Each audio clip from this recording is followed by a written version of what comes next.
اللهم إنك عفو تحب العفو فاعف عنا. السلام عليكم ورحمة الله وبركاته.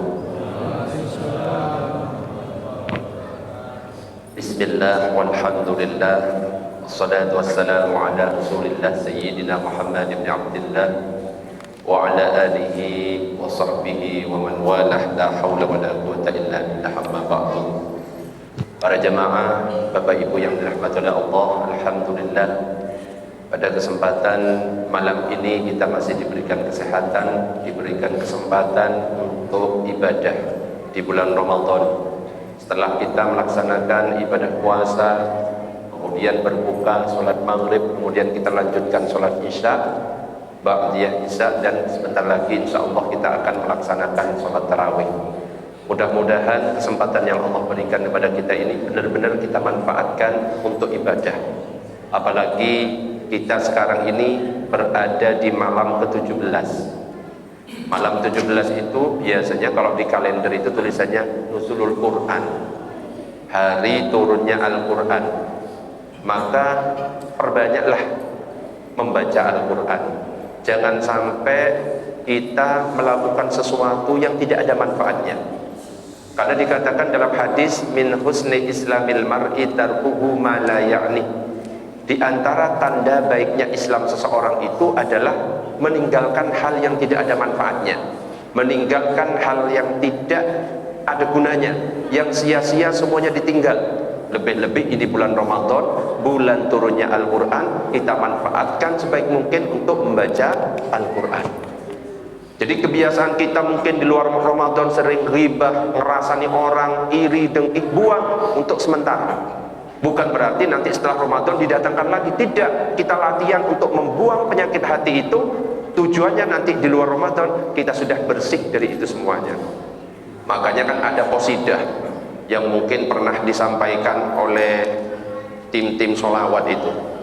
Di langit ada matahari, di bumi banyak orang iri, temen sukses kepanasan, dicarilah keburukan, buat jadi bahan gibahan.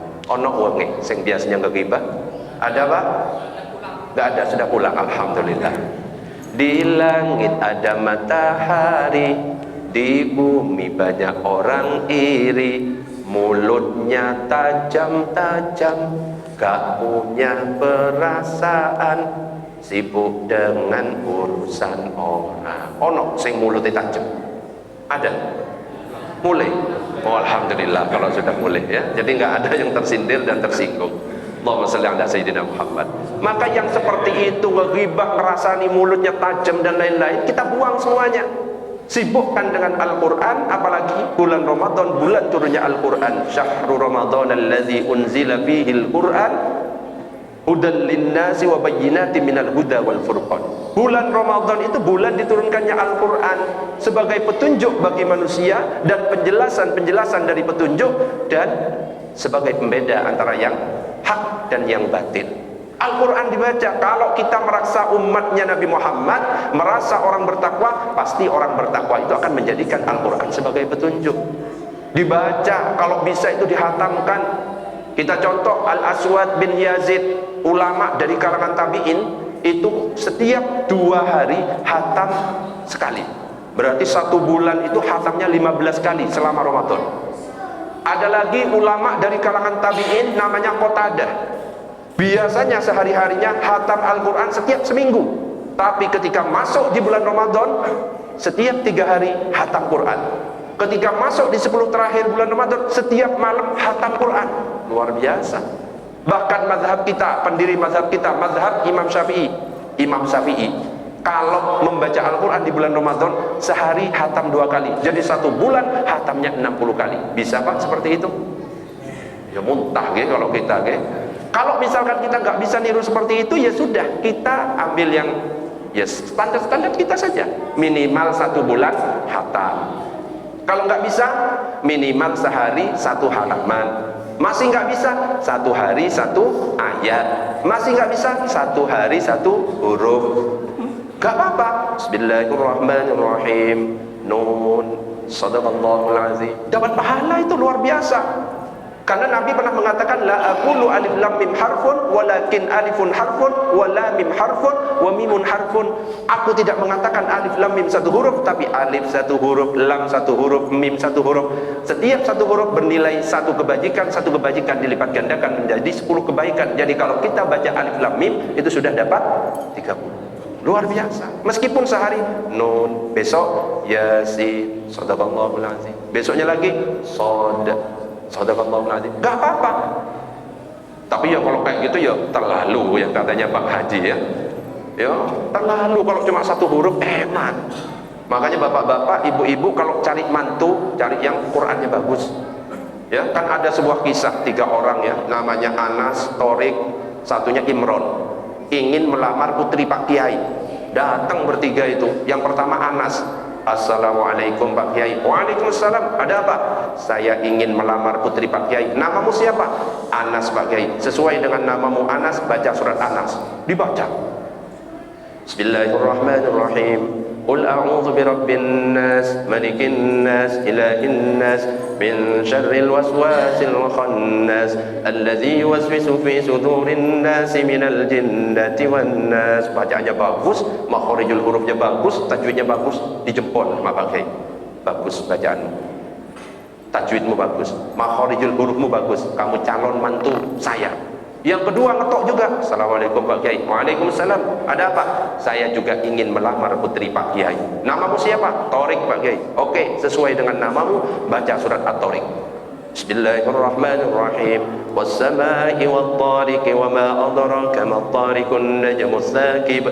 Dan seterusnya 17 ayat hafal, bacanya bagus, dijempol sama Pak Kiai. Bacaanmu bagus, makharijul hurufmu bagus, tajwidmu bagus.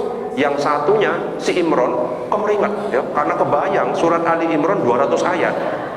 Kemeringat. Wah, iki cari akal. Ngetok pintu sambil kemeringetan. Assalamualaikum. Waalaikumsalam. Kamu kenapa?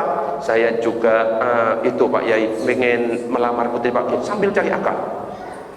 Namamu siapa? Nah, ini sudah mulai tegang, tambah kemeringatnya banyak. Namamu siapa? Itu Pak Yai. Nama saya itu Imron, tapi biasa dipanggil Kulhu. Nah, itu kan gak enak, ya kan? Kan gak keren. Makanya ibu-ibu atau bapak-bapak nyari mantu, tes dulu. Ayo baca surat Al-Fatihah. Bagus, bagus. Ya, karena apa? Kalau membaca Al-Quran itu berarti keluarganya Allah dalam sebuah hadis.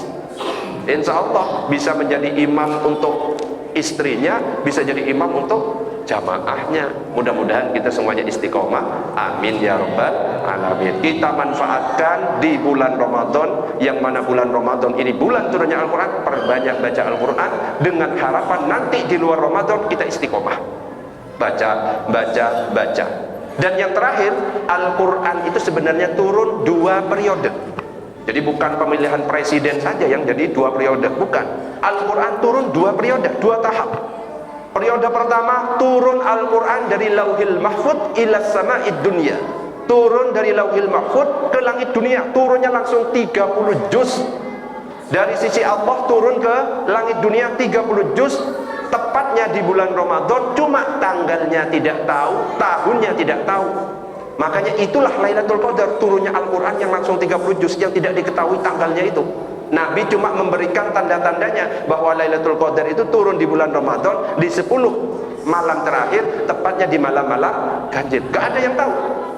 Sedangkan di tahap kedua, periode kedua, turun dari langit dunia lanjutannya secara berangsur-angsur ke Nabi Muhammad selama 23 tahun. Yang turun pertama surat Al-Alaq ayat 1 sampai 5, tanggal 17 Ramadan, tempatnya di Gua Hira.